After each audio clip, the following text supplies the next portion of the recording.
आइए कुछ इधर उधर की बातें कर लेते हैं।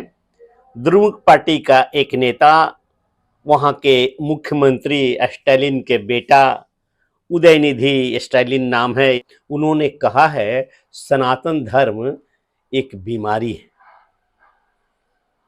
और तर्क दिया है कि ऐसा मैंने कुछ कह दिया तो क्या कह दिया है। सनातन धर्म एक बीमारी है, डेंगू है, मलेरिया है, इससे इसको दूर करना है, हटाना है, इसका उन्मूलन कर देना है, मुक्त कर देना है समाज को सनातन धर्म से।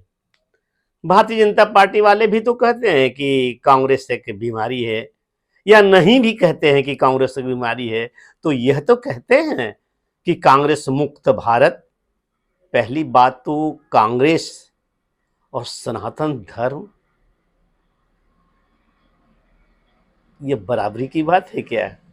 दूसरी बात, कांग्रेस अंग्रेजों के द्वारा स्थापित एक पार्टी है, राजनीतिक पार्टी है। एक ऐसा मंच था जिसे अंग्रेजों ने यहाँ के उद्देश्य भक्त नेताओं को उपलब्ध कराया था आज़ादी दिलवाने के लिए, कि उनके माध्यम से देश को आज़ादी दिया जा सके। और वे फौरन उस मंच पर चढ़ चढ़ करके जैसा लड़ाई कर सकते थे वैसी लड़ाई की। जब गाड़ी अपनी नहीं हो तो दुश्मन की दी हुई गाड़ी से ही कोई लड़ाई करनी है, तो उस लड़ाई में जो शौर्य, जो पराक्रम दिखानी थी, लोगों ने दिखाया। अब उस कांग्रेस की सत्ता इस देश में 60, 70, 65 साल तक तो कंप्लीट रही। क्या की ना की सब जानते हैं, और उनके कारनामों के कारण ही आज यह कहा जा रहा है कि कांग्रेस मुक्त भारत चाहिए। जब संसद हम नया बना करके चले जा रहे हैं, उसमें ब्रिटिश की निशानी, वो गुलामी की पहचान, उसको हम छोड़ रहे हैं, तो अंग्रेजों की बनाई ये संस्था कांग्रेस को छोड़ने में किसी को क्या आपत्ति है? नमस्कार, मेहता टॉक्स पर आपका स्वागत है। मुझे दिन में अनायास वह कहानी याद आ गई है, महात्मा जी का तोता। आपने सुना होगा कई बार, बचपन के पढ़ने की पुस्तक में भी थी, बाद में कई लोगों ने हमें उपदेश देने के लिए इस कहानी को कहा, हम सुन सुन करके कान पक गए। महात्मा जी का तोता, वो जितना तोता परेशान नहीं हुआ होगा उतना जीवन में आप परेशान हो गए होंगे महात्मा जी का तोता के विषय में सुन करके। क्या गलती कर दिया महात्मा जी का तोता? कहानी कोता यह है कि एक महात्मा कहीं बस्ती में निकले थे, बस्ती से वापस आते समय वन में जहाँ कुटिया थी, आश्रम था, वहां जा रहे थे। रास्ते में एक तोता मरणासन मिला, शिशु, बहुत छोटा तोता था। उसको उन्होंने उठाया और अपने आश्रम में ला करके जल और कुछ अन्न के टुकड़े रखे, खाने के लायक जो फल हो सकता था वैसा कुछ दिया। 2-4 रोज में तोता स्वस्थ हो गया और हमेशा तोता महात्मा जी के पास कुटिया के कमरे में ही रहता था, महात्मा जी को छोड़ करके हटता नहीं था। महात्मा जी ने कहा कि भाई अब ये तोता तो बड़ा मेरा काफी निकट रहने लगा है, इसको इस कक्ष से बाहर बरामदे में भी जाना चाहिए। बरामदे में रखे, बरामदे में घूमे टहलने के लिए कि वो उड़ेगा चलेगा, लेकिन नहीं, वो फिर वापस आकर के महात्मा जी के कक्ष में ही चला जाए। खैर कुछ प्रयास के बाद कुछ बड़ा भी हुआ, वहां की स्थिति से परिचित हो गया, तो बरामदे में भी वो तोता घूमने लगा।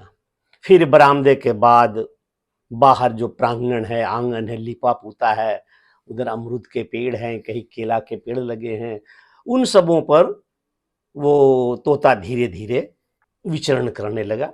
महात्मा जी ने सोचा कि अब ये बड़ा हो गया है, इसको दीक्षा दे देनी चाहिए ताकि ये उन्मुक्त गगन में, वनों में दूर तक भी जा सके।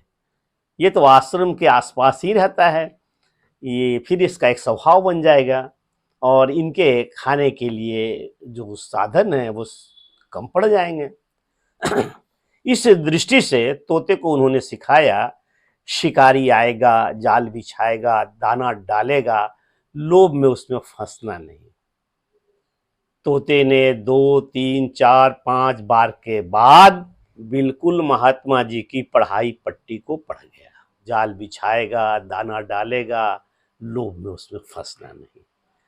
और फिर इतना सीख गया कि वो धीरे धीरे इसके इस तरह से तोते को बोलने से बाहर के अनेक तोते महात्मा जी के प्रांगण में आ गए और एक सब साथ साथ चुगते चलते क्रीड़ा करते और सब एक समूह में गाते, शिकारी आएगा, जाल बिछाएगा, दाना डालेगा, लोभ में उसमें फंसना नहीं। महात्मा जी यह सुनकर के बड़े मुग्ध हुए, बड़े प्रसन्न हुए कि मेरी पढ़ाई तो 100% इन लोगों ने स्मरण कर लिया है। एक तोता को क्या पढ़ाया, ये तो तोतों का समूह पढ़ गया। शिकारी आएगा, जाल बिछाएगा, दाना डालेगा, लोभ में उसने फंसना नहीं। फिर देखा महात्मा जी ने कि तोता प्रांगण में नहीं है। पता चला शिष्यों से कि ये सभी तोते उड़ करके आसपास वनों में गए हैं। तो फिर अब ये तोते बाहर घूमने लगे, चरने लगे, विचरने लगे, दाना चुगने लगे और जाते भी आते भी जब कभी भी वो महात्मा जी का पाठ भूल न जाए इसलिए कोरस में समवेत स्वर में उच्चारण भी करते, शिकारी आएगा, जाल बिछाएगा, दाना डालेगा, लोभ में उसमें फंसना नहीं। एक दिन वे तोते का जो समूह था वह वापस नहीं आया। इनका स्वयं का तोता भी फंसा रह गया।